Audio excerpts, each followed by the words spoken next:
Hello friends, this is Jyoti Verma. Today I am going to start with a new video of vacancies. ये हमारी educational vacancies है और इसके अंदर हम देखेंगे कि किस किस पोस्ट के लिए वैकेंसीज़ आई हुई हैं। तो इसके अंदर हम देखेंगे सबसे पहले जो लिखा हुआ है vacancies to be filled up on direct recruitment basis, यानी कि ये कैसी वैकेंसी है, डायरेक्ट रिक्रूटमेंट वैकेंसी है। और इसमें जो ओपनिंग डेट है वो क्या है, opening date of portal for receipt of application 20 June 2022 11:30 बजे से स्टार्ट हो जाएगी या हो चुकी है, क्योंकि ये 20 तारीख को ही आउट हो चुकी थी। और क्लोजिंग डेट इसकी क्या है, 19 तारीख है, 19 जुलाई शाम को 5:30 बजे तक। तो इसके अंदर सबसे पहले हम देखेंगे कि इसके बेसिकली जो इसके अंदर वैकेंसीज़ आई हुई हैं वो किस किस पोस्ट के लिए आई हुई हैं। तो वैकेंसीज अब देखेंगे। सबसे पहले नंबर पर जो हमारी वैकेंसी है वो क्या है, नेम ऑफ पोस्ट हमारा क्या है, फाइनेंस कंट्रोलर। तो नेम ऑफ पोस्ट हमारा बेसिकली क्या है इसके अंदर, फाइनेंस कंट्रोलर। और इसकी एक वैकेंसी है। इसकी एसेंशियल क्वालिफिकेशन क्या है, degree from a recognised university और equivalent with CA ICWA CS MBA। और ये सारी चीज़ें इसमें ब्रैकेट में फाइनेंस दिया हुआ है। उसके बाद हम यहाँ देखेंगे interview which may not be proceeded by written test depending upon the number of application received। ये किस पर डिपेंड करता है, जो आपका इंटरव्यू है, कि कितनी ज़्यादा एप्लीकेशंस रिसीव हुई हैं। सेकंड हमारे पास जो वैकेंसी है वो क्या है, एडमिनिस्ट्रेटिव कम फाइनेंस ऑफिसर, यानी कि एडमिनिस्ट्रेटिव भी होना चाहिए और फाइनेंस ऑफिसर भी होना चाहिए। इसकी 2 वैकेंसीज़ हैं। और इसके अंदर एसेंशियल क्वालिफिकेशन क्या है, post graduate in any discipline और graduate with PG diploma in management. और इसकी पहली कहाँ की थी ये वैकेंसी, इसके अंदर अलग अलग सेंटर्स दिए हुए हैं, तो आप सेंटर्स भी देख लीजिए और इसके अंदर आप सर्च करके भी देख सकते हैं कि किस जगह की वैकेंसी है। सेकंड है हमारी कोलकाता की और इसके अंदर नेक्स्ट है हमारी औरंगाबाद। तो इसके अंदर भी इंटरव्यू विच में और नॉट भी, ये बेसिकली डिपेंड किस पर करता है, ये सारी चीज़ें डिपेंड करती हैं नंबर ऑफ़ एप्लीकेशंस पर कि किस तरीके से ज्वाइनिंग करेंगे। उसके बाद हमारी थर्ड वैकेंसी है। थर्ड वैकेंसी किसकी है, थर्ड वैकेंसी है हमारी फाइनेंस ऑफिसर की। तो थर्ड वैकेंसी हमारी किसकी है, फाइनेंस ऑफिसर की है। फाइनेंस ऑफिसर की भी एक ही वैकेंसी है इसके अंदर। और बाकी इसकी एजुकेशनल क्वालिफिकेशन क्या है, एसेंशियल क्वालिफिकेशन चार्टर्ड अकाउंटेंट होना चाहिए, ठीक है। और उसके बाद इसमें ऑप्शन में भी दिया हुआ graduate in commerce with 6 year experience, यानी कि 6 साल का एक्सपीरियंस होना चाहिए in a responsible position of the area of finance. इसमें भी वही इंटरव्यू का ही है। और नेक्स्ट हम देखेंगे फोर्थ हमारी वैकेंसी किसकी है, फोर्थ वैकेंसी है हमारी असिस्टेंट डायरेक्टर की, जो फाइनेंस के अंडर ही है, असिस्टेंट डायरेक्टर। इसकी भी 1 पोस्ट है। एसेंशियल क्वालिफिकेशन क्या है, इसके अंदर ऑप्शंस दिए हुए हैं, degree from a recognised university, एक डिग्री होनी चाहिए CA की या ICWA with minimum 60% marks in both degrees, ठीक है। और उसके बाद जो हमारी नेक्स्ट है, पोस्ट ग्रेजुएट होना चाहिए कॉमर्स में और उसने MBA किया हो फाइनेंस में, from recognised university institute with 60% marks, कम से कम आपके 60% मार्क्स होना चाहिए। और एक्सपीरियंस इसमें मांगा हुआ है, post qualification experience in responsible supervisory position in the area of commercial finance and accounts, preferable in government organisation autonomous body. मतलब इस तरीके से आप किसी भी जगह पर वर्क कर रहे हो जिसमें आपके पास कंप्यूटर ऑफ नॉलेज भी होनी चाहिए। तो इसमें भी इंटरव्यू का वही सेम प्रोसीजर है। नेक्स्ट हम देखेंगे कौन सी वैकेंसी है, असिस्टेंट डायरेक्टर की वैकेंसी है इसके अंदर, जिसमें टोटल 3 पोस्ट हैं। और इसमें भी जो क्वालिफिकेशन है हमारी वो क्या है, graduate from a recognised university institute with 60% marks and PG diploma personal HR management industrial relation और लेबर लॉ। उसके बाद नेक्स्ट हमारी क्या है, इसके अंदर पोस्ट ग्रेजुएट होना चाहिए रिकॉग्नाइज्ड यूनिवर्सिटी विद 60% मार्क्स, और या तो आपके पास इन चीज़ों का डिप्लोमा होना चाहिए। उसके बाद ये भी पोस्ट, ये कहाँ की है, ये हमारी कोलकाता की है और इसमें भी इंटरव्यू का सेम प्रोसीजर है। नेक्स्ट हम 6 अपनी देखेंगे वैकेंसी। 6 वैकेंसी हमारी क्या है, 6 में हमारी सीनियर असिस्टेंट। तो 6 वैकेंसी में क्या है, सीनियर असिस्टेंट, जिसमें हमारी 2 पोस्ट है। और इसमें एसेंशियल क्वालिफिकेशन हमारी क्या है, graduate in commerce from a recognised university, यानी कि ग्रेजुएट होना चाहिए कॉमर्स से 60% मार्क्स, या फिर किसी ऐसी इंस्टीट्यूट का या किसी ऐसे यूनिवर्सिटी का आपके पास फाइनेंस का डिप्लोमा हो।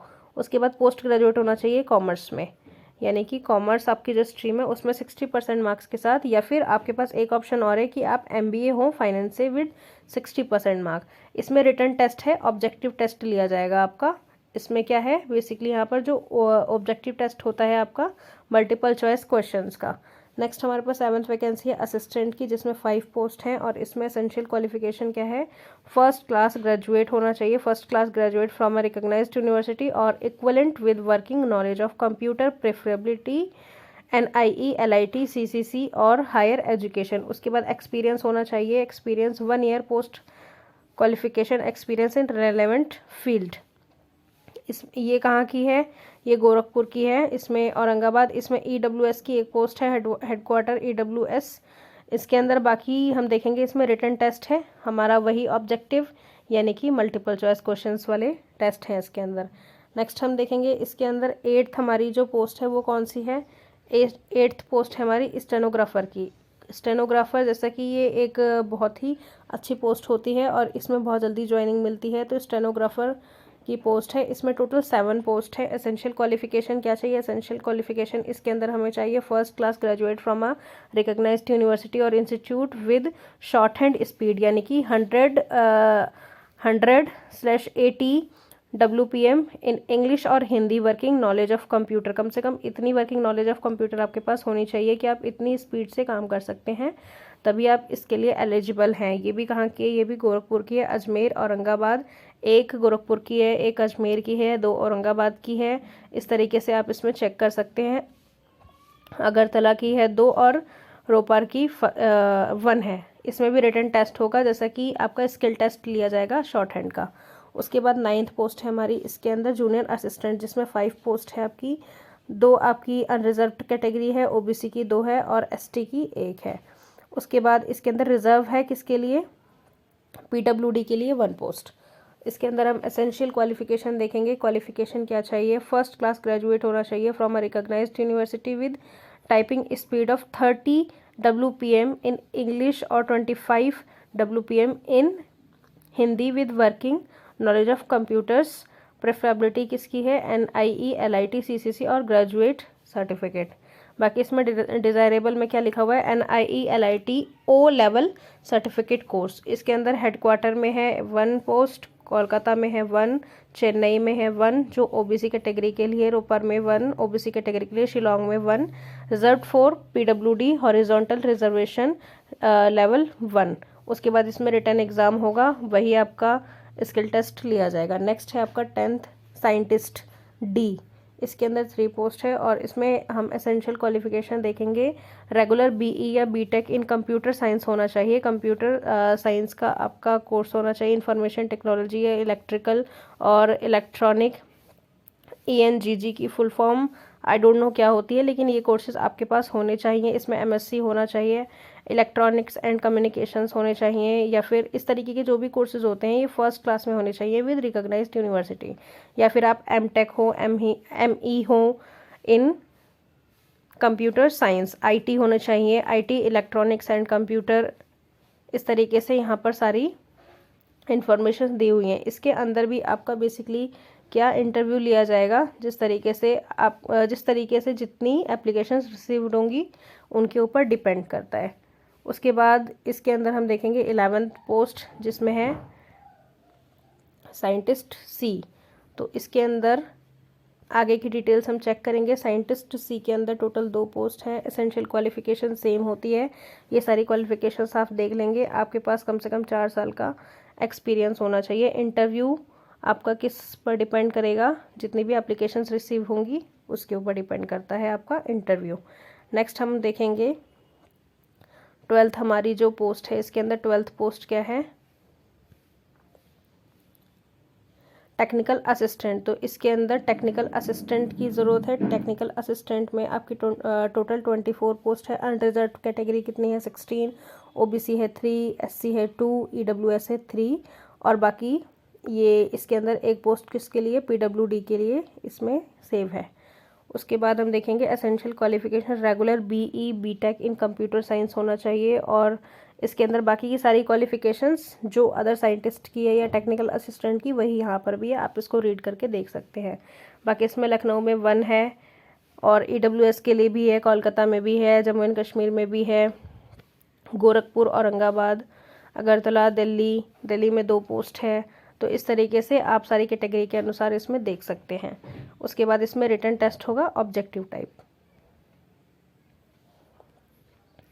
नेक्स्ट हम देखेंगे इसके अंदर लाइब्रेरी इंफॉर्मेशन असिस्टेंट। तो इसके अंदर हमारी नेक्स्ट वैकेंसी कौन सी है, 13th नंबर की लाइब्रेरी इंफॉर्मेशन असिस्टेंट, जिसकी एक पोस्ट है। एक पोस्ट हमारी किसकी है, अनरिजर्व्ड कैटेगरी के लिए। डिग्री कौन सी चाहिए, degree in library science from a recognise university with 60% marks. तो इसके अंदर कम से कम आपके पास 60% मार्क्स होने चाहिए और 2 साल का आपके पास एक्सपीरियंस होना चाहिए। इसके लिए भी आपका रिटन टेस्ट होगा।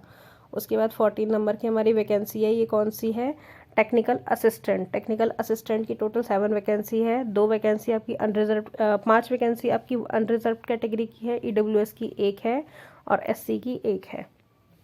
उसके बाद हम देखेंगे एसेंशियल क्वालिफिकेशन जो है वो आपकी बैचलर्स डिग्री होनी चाहिए in science, BCA from a recognised university. आपके पास BCA होनी चाहिए और आपके पास एक्सपीरियंस होना चाहिए कितना, कम से कम 1 या 2 साल का आपके पास इसमें एक्सपीरियंस होना चाहिए। Post qualification relevant experience in government या PSUs, ऑटोनॉमस बॉडीज़ या इंडस्ट्री ऑफ रेप्यूट। तो इस तरीके से इन जगहों पर आपका किसी ना किसी एक जगह का आपका एक्सपीरियंस होना चाहिए। बाकी इसमें भी आपका रिटन टेस्ट होगा। 15th नंबर की जो हमारी वैकेंसी है वो क्या है, junior technical assistant. Junior technical assistant के अंदर टोटल नंबर ऑफ वैकेंसी कितनी है, 2। और इसके अंदर जो एसेंशियल क्वालिफिकेशन है वो है आपकी BSc BCA from a recognised university 60% marks के साथ। ग्रेजुएट आप होने चाहिए किसी भी एक डिसिप्लिन में विद 60% मार्क्स। उसके बाद इसके अंदर लास्ट में क्या दिया हुआ है, लास्ट में है आपका graduate in any discipline from a recognised university. मतलब किसी भी एक सब्जेक्ट, एक डिसिप्लिन सब्जेक्ट में आपका डिप्लोमा होना चाहिए। आपके पास 60% मार्क्स का इसमें एक सर्टिफिकेट जो भी है वो आपका 60% मार्क्स का कम से कम होना चाहिए। फर्स्ट क्लास डिप्लोमा होना चाहिए 3 इयर्स फुल टाइम का इन कंप्यूटर साइंस या IT या फिर इलेक्ट्रॉनिक्स या फिर इलेक्ट्रॉनिक्स एंड कंप्यूटर। तो इस तरीके से आपका इसके अंदर एक्सपीरियंस का दिया हुआ nil for A and first 1 year for B। इसमें भी आपका रिटन टेस्ट होगा। अब आगे की इसके अंदर हम इंफॉर्मेशन देख लेते हैं जो इसमें बहुत ही इम्पॉर्टेंट है। जो इम्पॉर्टेंट इंस्ट्रक्शंस हैं ये हमें ज़रूर पढ़ने होते हैं। तो इसमें लिखा हुआ है candidate are advise to go through this advertisement in detail. मतलब आपको इस एडवर्टीजमेंट की पूरी डिटेल पढ़नी है। To determine their eligibility as per specified criteria for each post, instructions, selections procedure. जितनी भी इसकी प्रोसीजर है, जो भी इसका इंस्ट्रक्शंस है, जिस तरीके से आपको ये फिल करनी है, मोड ऑफ एग्ज़ाम एक्सेट्रा, ये सारी चीज़ें आपको पहले पढ़नी है बिफोर अप्लाइंग। तो सारी चीज़ें आपको बिफोर अप्लाइंग पढ़नी है। Please note the last date for submission of online application complete in the all respect is 19/7, यानी कि आपकी 19 जुलाई 2022 शाम को 5:30 बजे तक ये बंद हो जाएगी आपकी साइट। तो इसके अंदर बेसिकली ये सारी इन्फॉर्मेशन थी। आगे हम इसके अंदर देखेंगे कि आगे की क्या इन्फॉर्मेशंस इसमें दी हुई हैं। आगे की इन्फॉर्मेशंस हैं इसमें ग्रेड पे जो है वो 5400 रुपये है लेवल 10 के लिए और उससे अबव। उसके बाद कैटेगरी वाइज दिया हुआ है इसमें application form SC ST PWD के लिए और वुमेन कैंडिडेट्स के लिए या एक्स सुपरवाइज़र के लिए 400 रुपये है और उसके बाद जनरल एंड ऑल के लिए 800 रुपये है। इसी तरीके से इसमें भी लेवल 6 के लिए जो है, लेवल 6 में आपकी ST ST PWD और जो वीमेन कैंडिडेट्स हैं या फिर एक्स सुपर सर्विसमैन्स हैं उनके लिए 300 रुपये पर एप्लीकेशन फॉर्म और उसके बाद जनरल एंड ऑल के लिए 600। तो ये आपका एप्लीकेशन फॉर्म इतने में फिल होगा। बाकी इसमें जो अदर इन्फॉर्मेशंस हैं इसको आप बहुत अच्छे से देख सकते हैं। बाकी इसमें हम स्टार्टिंग में देख लेंगे कि इस इंस्टीट्यूट का बेसिकली पूरा नाम क्या है, ये कहाँ है और इसकी वेबसाइट क्या है। इसकी वेबसाइट हम देखेंगे सबसे पहले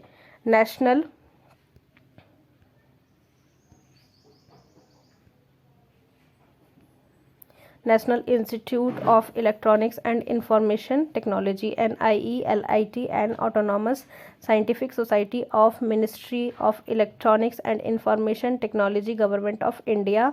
इसमें NIELIT भवन, plot number 3, PSP pocket, sector 8, Dwarka, new Delhi. ये कहाँ पर है? द्वारका, न्यू दिल्ली में है। तो बाकी आप सारी इन्फॉर्मेशन इस साइट पर, इस वेबसाइट पर जाके ले सकते हैं। यहाँ पर इसके फ़ोन नंबर्स भी लिखे हुए हैं। जो भी आपको इन्फॉर्मेशन इससे अलग चाहिए, जितनी इस PDF में नहीं है, या फिर आप किसी चीज़ के लिए क्लियर नहीं है, तो आप इस नंबर पर कॉल करके या इन्हें मेल करके आप कोई भी इन्फॉर्मेशन ले सकते हैं।